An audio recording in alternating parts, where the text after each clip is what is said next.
নমস্কার। গল্পে গল্পে একান্তে কিছুক্ষণ চ্যানেলের আমি তৃপ্তি আপনাদের সকলকে স্বাগত জানাই। আপনারা শুনছেন শ্রদ্ধেয় লেখক নেহারঞ্জন গুপ্তের লেখা একটি রহস্য উপন্যাস রাত নিঝুম। আজ শুনবেন এই উপন্যাসটির প্রথম গল্পের 15তম পর্ব। চলুন তাহলে শোনা যাক। আজ থেকে 4 বছর আগেকার কথা। টালিগঞ্জ গঙ্গার ধারে হরমোহিনী অনাথ আশ্রম। মা বাবা হারা আতুরের দল, যাদের এ দুনিয়ায় কেউ নেই, তাদের জন্য এই আশ্রম। চারপাশে 2 মানুষ উঁচু প্রাচীর দিয়ে ঘেরা প্রকাণ্ড কম্পাউন্ডের একদিকে হলঘর, অন্যদিকে ছাত্রাবাস ও মাস্টারদের থাকবার ঘর। অনাথ আশ্রমের সুপারিনটেন্ডেন্ট মিস্টার কে সিং। দেখতে তিনি যেমন কালো মোটা, তেমনি হাতির মতো। আসল নাম কুলদা সিং। হাতির মতো না হলেও কান দুটো মিস্টার সিংয়ের একটু বড়ই ছিল।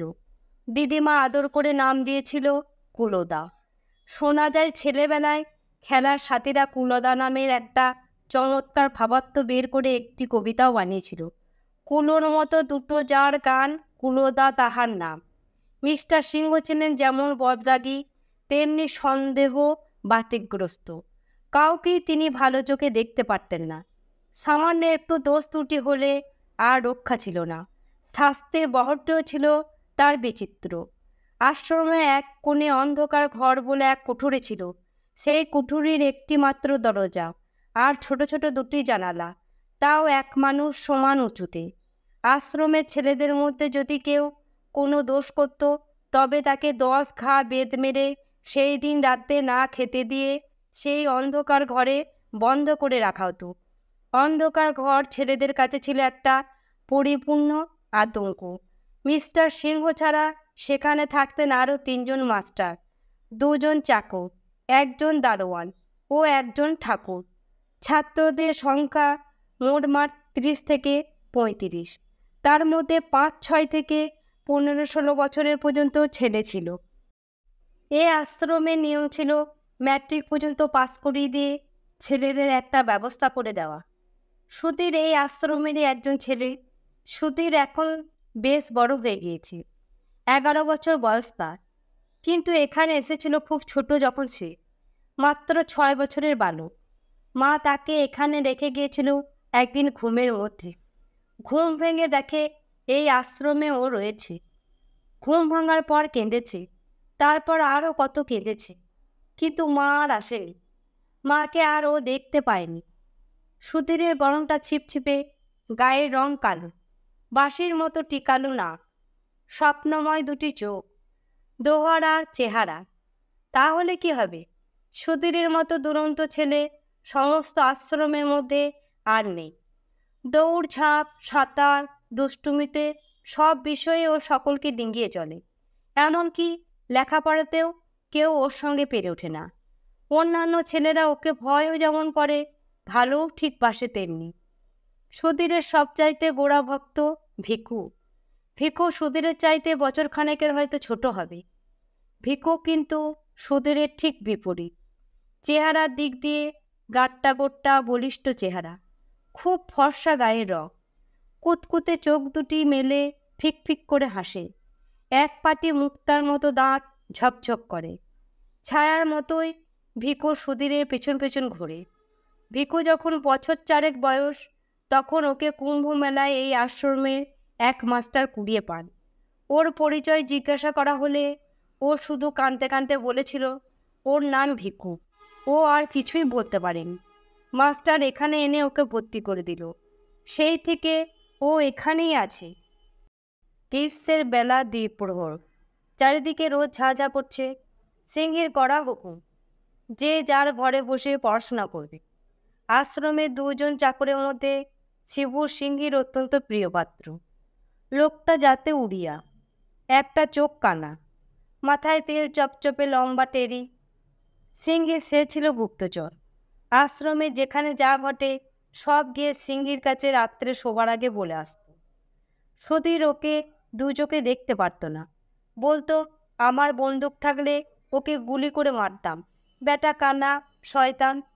শিবুও কেন যেন ওকে দেখলেই পাশ কাটিয়ে পালাতো। আর সুধীরের নামে সিংহের কাছে বিশেষ কিছু লাগাতেও না। সবচাইতে শান্ত বেচারা একটু মোটা বুদ্ধির ছেলে শ্যামল ওই আশ্রমেই থাকে। শ্যামল বাংলা বইটা খুলে দুলে দুলে পড়ছিল।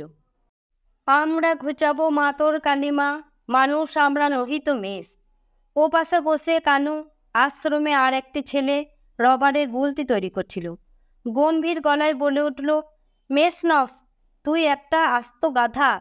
ঘরের অন্যান্য ছেলেরা সব হো হো করে হেসে উঠল। সুধীর বলতে লাগলো, দেখ শ্যামল, এখন না হলেও মেষ হয়তো আমাদের শিগগিরই হতে হবে। দিনরাত পড়া আর পড়া। এই, তোরা এত বোকা কেন বলতো? দিবারাত্র গা গা করে বই খুলে চেঁচালেই বুঝি একেবারে বিদ্যে ভুরভুরি হওয়া যায়? পড়ার সময় পড়বে শুধু, খেলার সময় খেলা, সকল সময় পড়লে যেন বিদ্যা হবে কলা। বুঝলে গোবর্ধন? গোবর্ধন বসে বসে বইটা সামনে খুলে রেখে ঝুমুচ্ছিল। সুধীর তার মাথায় একটা উড়নচণ্ডী দিয়ে কথাটা বলল। গোবর্ধন তাড়াতাড়ি চমকে উঠে আবার পড়া শুরু করে দিল। ত র আর নি, তরণী।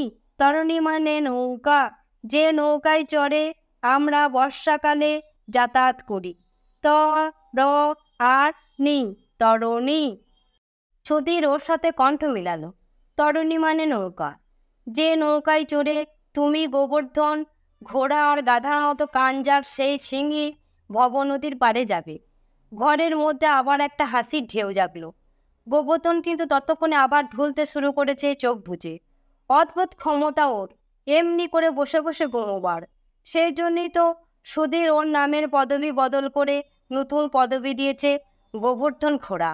সুধীর একসময় বলে, চল সব আজ রাত্রে জেলেদের নৌকা চুরি করে গঙ্গার ভিতর খানিকটা ঘুরে আসা যাক। যাবি? সুধীরের কথায় সকলে আনন্দে লাফিয়ে উঠল।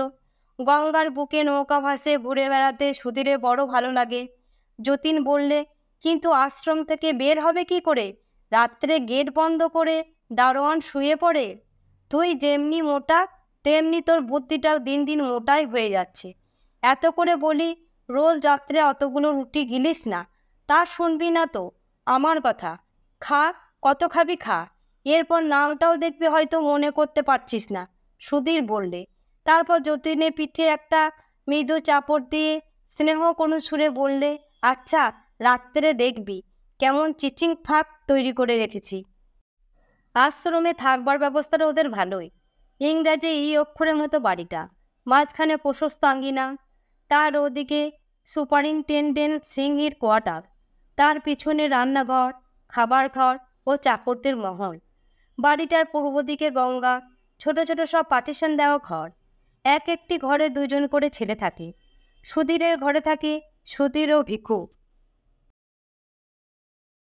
আজকের মতো এখানেই শেষ হলো নিহারঞ্জন গুপ্তর লেখা রাত নিঝুম উপন্যাসে প্রথম গল্পের 15তম পর্ব। গল্পটি ভালো লাগলে লাইক, শেয়ার ও কমেন্ট করবেন আর সাবস্ক্রাইব করে আমার পাশে থাকবেন।